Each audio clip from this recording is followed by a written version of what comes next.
My girlfriend insisted that I babysit her sister's three unruly kids every weekend so they could go clubbing. I refused. She told me to step up or step out, so I stepped out. I'm 29, and the ultimatum hit me 3 weeks ago on a Thursday night. My girlfriend, 27, and I had been together for 2 years, and she'd been living in my condo for the last 8 months. Things were fine until her sister moved back into town with her three kids, ages 3, 5, and 7, about 6 months ago. Let me be blunt about these kids. I'm not exaggerating when I say they're wild. The 7-year-old threw a remote at my TV during their last visit and cracked the screen. Cost me $380 to replace. The 5-year-old draws on every surface. The 3-year-old screams constantly just because he likes the noise. Their mom doesn't discipline them at all. She calls it gentle parenting. But to her, it seems to mean letting them wreck everything while she scrolls TikTok. The demand came out of nowhere.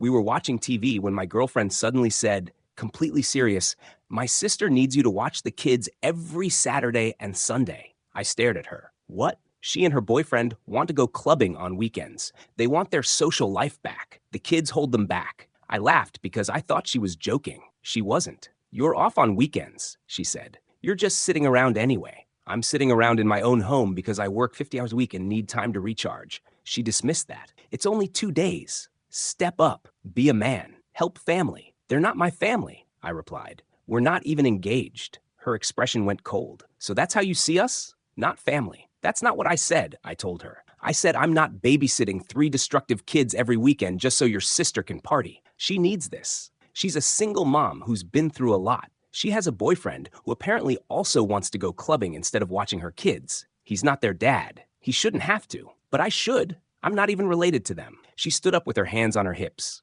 Then came the ultimatum. You need to decide what kind of man you want to be. Someone who steps up or someone who's selfish. If you can't do this one thing for me and my family, maybe you need to reconsider whether you're ready for a real relationship. I stared at the woman I'd supported for 2 years. She'd been living in my place rent-free to save for a business. She drove my old car because hers died. I had even helped her pay off $1,200 in credit card debt just last month. "So if I don't babysit your sister's kids every weekend, you're leaving?" I asked. "I'm not threatening anything," she said. "I'm telling you, step up or get out." "Then I'm out," I said. Her mouth dropped open. "What? You heard me. I'm not doing it. And if that's the line you're drawing, then this is over." "You're really choosing to be alone instead of helping for a few hours?" "I'm choosing not to be voluntold to babysit every single weekend indefinitely. There's a difference." She stormed off texting furiously. "You'll regret this," she said. "Cool. Start packing. You have until Sunday." I went to the bedroom and locked the door. I could hear her on the phone with her sister, her voice getting louder and more frantic. I ignored it. I was done. Update 1. The weekend was a disaster, but not because I regretted my decision. I didn't. It was because of the unbelievable entitlement that followed. Friday morning, her sister showed up pounding on my door at 7 a.m. while I was getting ready for work. She had all 3 kids with her. "You need to watch them today," she said. "My boyfriend and I are looking at apartments." "No," I said. "What? Your sister said you two had a fight. You'll work it out. Just watch them for today." "Not happening," I said. "Goodbye." I tried to close the door, but she stuck her foot in it. "Are you serious? What kind of person refuses to help? The kind who doesn't get forced into providing free childcare. Move your foot. They're just kids. What's wrong with you? Your boyfriend can watch them. He lives with you. He has to work. So do I." In about 30 minutes. Then the 7-year-old tried to bolt past me into my condo. I blocked him. "Nope, not today." Her sister glared at me. "You're an awful person. My sister deserves better." "She had better," I said. Then she tried turning me into free weekend childcare. I closed the door, ignoring her shouting. At work, I texted my girlfriend. "Your sister tried to drop the kids off. Don't send people to my place." Her reply, "You're being dramatic. This is why we're having problems." "We're not having problems," I wrote back. "We're broken up.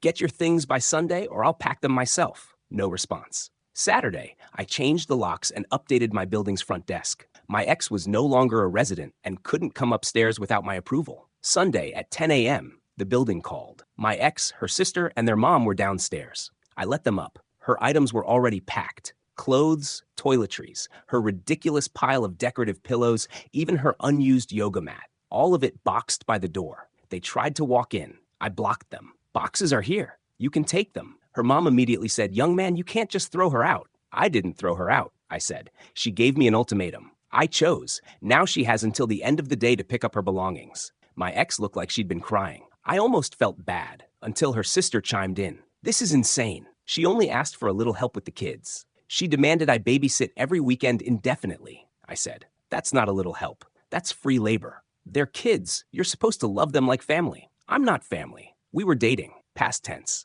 Her mom shook her head. You don't throw away 2 years over babysitting. She threw it away with the ultimatum. I simply took her at her word. My ex asked, can we talk alone? No, I said. Everything's right here now. You've got about 15 boxes to carry down. You're not even going to hear me out? Hear what? That I'm selfish for having boundaries? That I should give up every weekend for your sister? No. Her sister stepped forward. You're pathetic. A real man would. A real man would set boundaries, I said. Your turn to finish that sentence. She couldn't. Take the boxes, I said. Anything left at 6 p.m. goes to donation. They carried everything out in 3 trips. The entire time, her mom muttered about how I was making a mistake and how I'd never find anyone as good as her daughter. On the last trip, my ex tried one more time. I can't believe you're ending this over something so small. It wasn't small to you. You ended it when you gave me the ultimatum. I didn't mean... You don't issue ultimatums unless you're ready for the other person to choose the second option. They left. I locked the door behind them. Later, I found her hair straightener in the bathroom,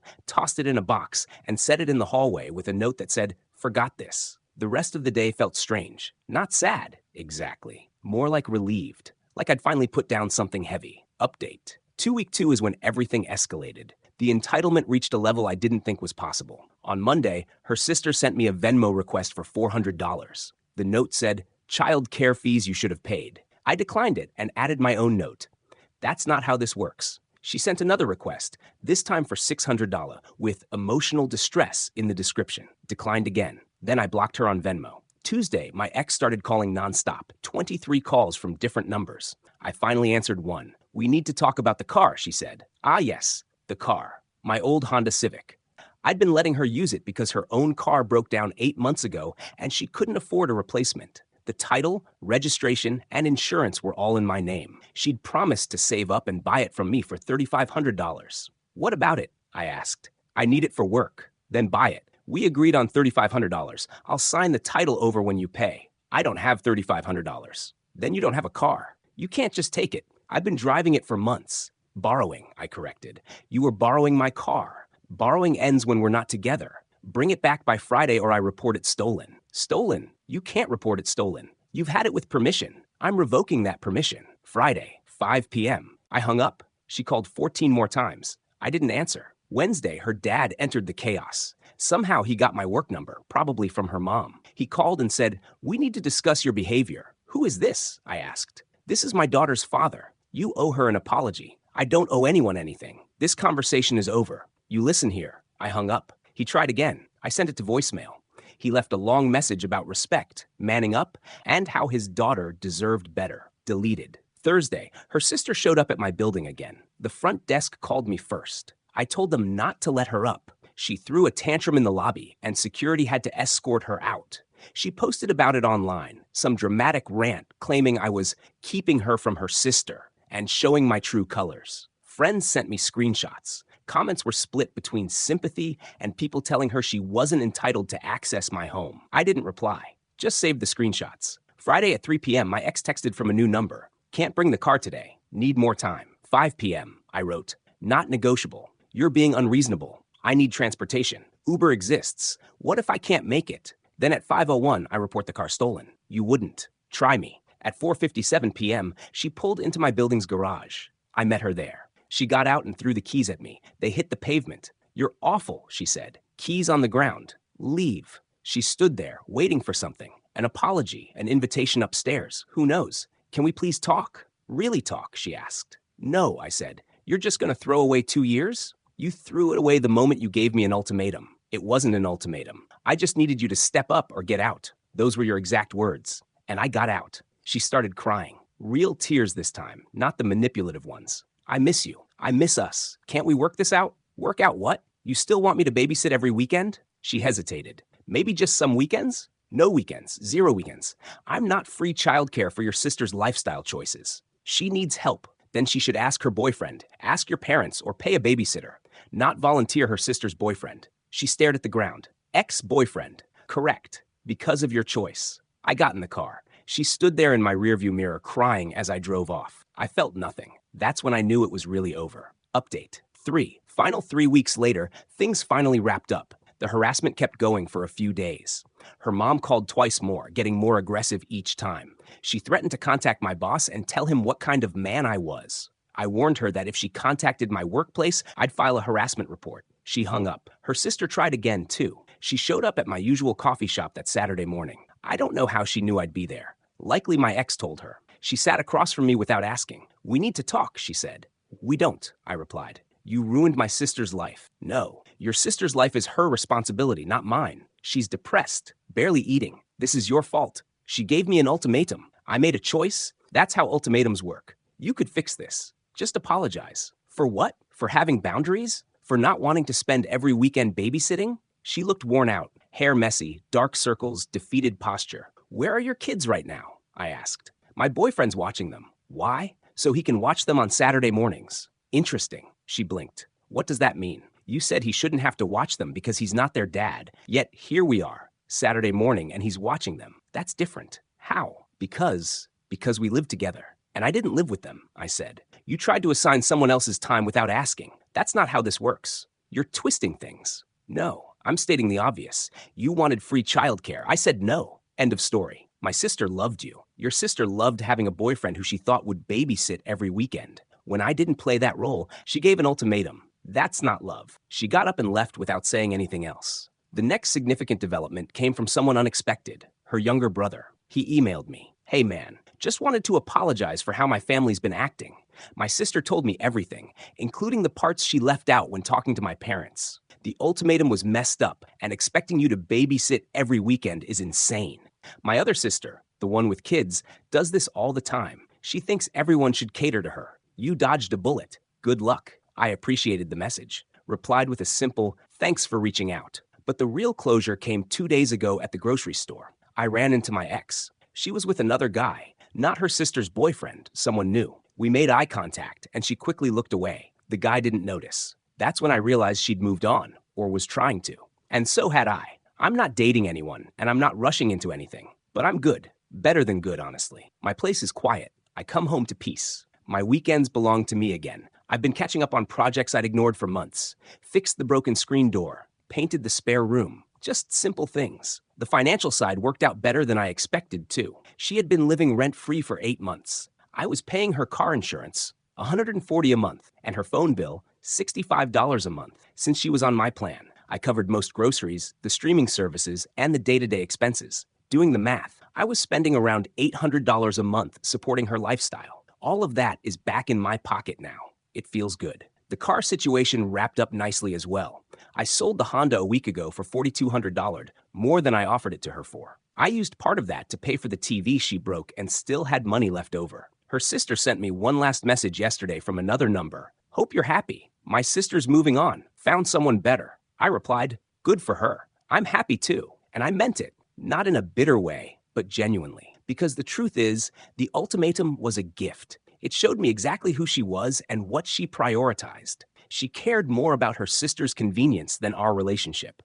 She cared more about having someone she could volunteer as free labor than having a partner she respected. She cared about the appearance of a helpful boyfriend, not the reality of a healthy relationship. When I didn't play along, when I said no to being free weekend childcare, the mask dropped. And the entitlement wasn't just her. It was the entire family. Her sister expected everyone to bend around her lifestyle. Her mom backed her up without question. Her dad felt entitled to call my job. They all acted like they were owed my time, my space, and my money. And when I refused, I suddenly became the villain. But I'm fine being the villain in their story, because in mine, I'm the person who finally recognized his value and refused to compromise it. Would things have turned out differently if she had simply asked instead of demanded? Maybe. If she had said, "My sister's struggling. Can you help once in a while?" I might have said yes on occasion, and the key word is voluntarily. But she didn't ask. She demanded. Then she threatened. That told me everything I needed to know. Life's too short to be someone's unpaid labor. Too short to be with someone who sees you as a resource instead of a partner. I'm 29, have a stable job, own my home, and have friends who respect my time. That's enough. This entire situation taught me something important. When someone gives you an ultimatum, they're revealing how little they value you. And sometimes the answer is not enough. My ex wanted someone willing to give up his weekends indefinitely for her sister's convenience. I wanted a partner who respected boundaries and didn't volunteer my time. Those expectations were incompatible. The ultimatum just exposed it. She got out, and honestly, so did I. I haven't heard from any of them in 4 days. I think the message finally sank in. Or maybe they found their next target. Either way, it's not my problem anymore. I'm sleeping better, eating better, and genuinely enjoying my free time again. I've reconnected with friends I hadn't seen in a while, started a new book, just normal things. And it's nice, really nice. So if you're dealing with something similar, trust your instincts. If someone volunteers you for major responsibilities without asking, that's a red flag. If they answer your boundary with an ultimatum, that's an even bigger red flag. If they pull in their entire family to pressure you, that's the whole flag factory. You're allowed to say no.